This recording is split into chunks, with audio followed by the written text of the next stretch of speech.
هو الذي أنزل عليك الكتاب منه آيات محكمات هن أم الكتاب وأخر متشابهات فأما الذين في قلوبهم زيغ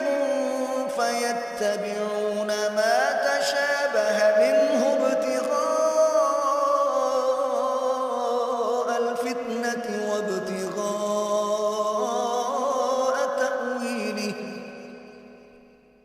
وما يعلم تأويله